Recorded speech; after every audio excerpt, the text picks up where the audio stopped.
Hazel, Grace! Ano ba yan? Ano na naman itong ginagawa ninyo? Ha?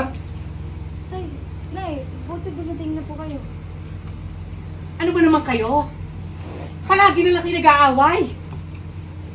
Si Hazel po yung unang nanakit. Nagalit siya at nanakit siya nung nalaman niya na kami ng anak niyo.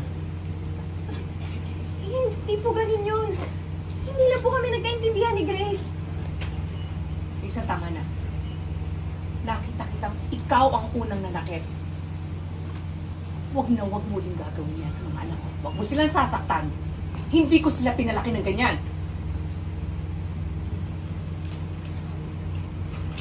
Pinabalaan kita.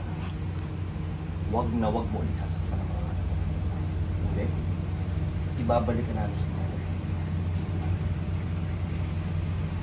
Priority ko ang kapakanan ng pamilya ko. Naintindihan mo rin. Hindi na po ko ulit.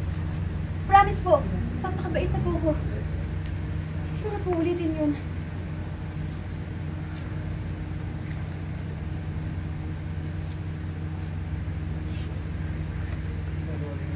Teka. Your emotion. Anak, tingin ako kay Hazel na